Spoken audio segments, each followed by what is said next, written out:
Are you struggling with late payments? With inflation steadily rising, loans, credit products, and even APR rates are sky high, resulting in people to default. According to statistics, over 20 million Americans are expected to miss a credit payment in 2023. In today's lesson, I'm going to show you how to remove that late payment from your credit report step by step. This is actually the method most credit repair companies use. Let's dive in. Let me give you a breakdown of what a late payment is and how it affects your score. Remember, your credit score is composed of 5 elements, with the most important being payment history. It is 35% of your credit profile. To give you a clear example, your FICO ranges from 300 to 850. Now, if we do some quick math, 35% of 550 is 190 points. That's a lot. This is why having a late payment can drop your score over 100 points. There are multiple types of late payment lengths, such as 30 days, 60 days, 90 days, and some that can range to 120 days. So, of course, the longer the late payment is on your report, the more of a negative impact it will have. I know what you're thinking. I'll just wait till it fall off naturally. And if you believe letting a negative remove itself is the answer, you're hustling backwards. Late payments can take up to 7 years from the date you were late. Now, let's say, for example, you were late in January of 2023. January of 2030 is when that late payment will be removed. Now, do you really think you won't need your credit in that time span? Not to mention, if it was an auto payment or mortgage payment, this can heavily hurt your auto or mortgage FICO scores to make matters worse. So basically what I'm trying to say is, yeah. Now, let's start. The first thing you need to do is get a copy of your credit report. You can get a copy of your report from MyFICO, Identity IQ, or scoremasters.com. If you have not received your yearly credit report, you can head over to annualcreditreport.com to get a free copy. The link for that will be in the description below for you. Once you receive your credit report, now it's time for you to start the next step, which is disputing. If you see that late payments have incorrect information, this can and will work in your favor, such as dates, accounts, and account information, because this can be identified as erroneous. To be honest, incorrect information is common on credit reports. Start with your personal information and making sure it's correct.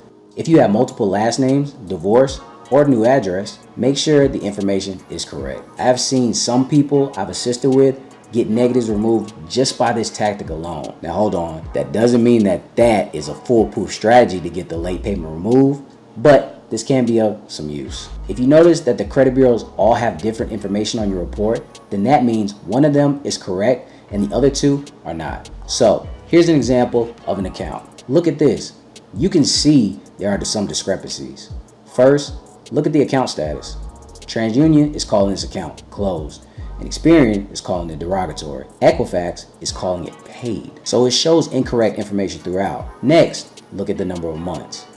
All are the same except Equifax, which is showing 0 payment status.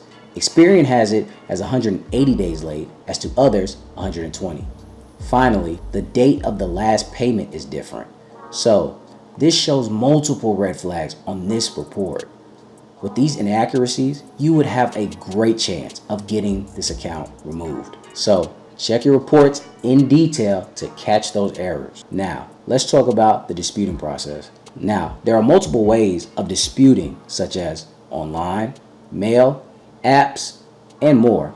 But I highly recommend you do it by certified mail. If you don't, you tend to waive certain rights away. But with certified mail, you're protected under the Fair Credit Reporting Act. Remember, keep your letters factual, simple, and to the point. Remember, credit agencies don't really care about your situation.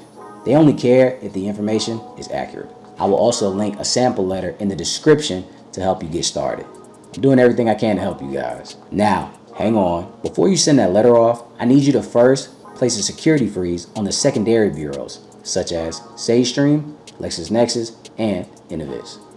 Luckily, the first 2 that you can do in the same place, and I will also link that in the description for you as well. Remember to get a confirmation email or mail stating you opted out or froze them. If you don't hear anything within the next 30 days, just go ahead and send the letters out. By the time the agencies receive it, you should be in the clear with the security freeze. Now, when preparing your letter, all you need to do is include the account's name, account number, and the reason you're disputing this. Whenever you send a dispute letter to them, make sure that you send a copy of your ID and a possible utility bill to confirm your identity. If you only have an error from just one agency, then only send it to that one. But if it's all three, then send it to all three separately. Again, you can send this information certified mail or first class stamp. Do not, and I repeat, do not sign that letter with the wet signature. Sometimes credit bureaus like to use this against you to say that something is verified. So typing your name on the letter will be suffice. Now, disclaimer, this could be a lot of back and forth between you guys, but this is the path to get these late payments removed. So just be a little patient. Another option is to use what we call a goodwill letter. This tactic can be done in a few ways. You can call the lender in a few ways. You can call the lender, send an email, or certified mail as well.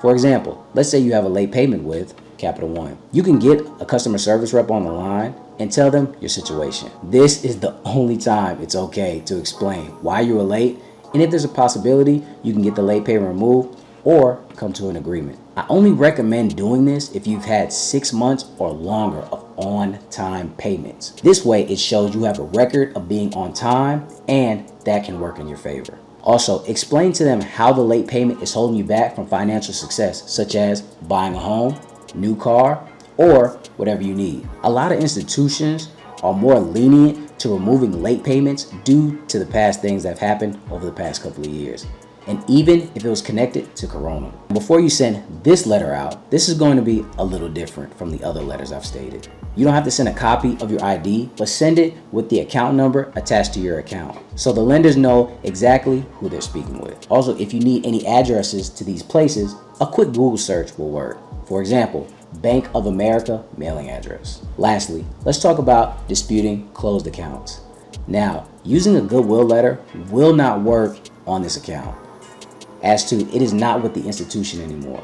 So the best option to do here is to dispute it directly with the credit bureaus. It's up to them to verify that late payment even happened, even if it did. If they respond by stating it's verified, then you can respond with how they verified it. The whole point is to get the credit agencies to show proof how they identified that information, which a lot of times they cannot. Under the Fair Credit Reporting Act, they must investigate this incident and respond within 30 to 45 days. If they do not respond within a lawful time, it is time to take it up with the higher power, the CFPB.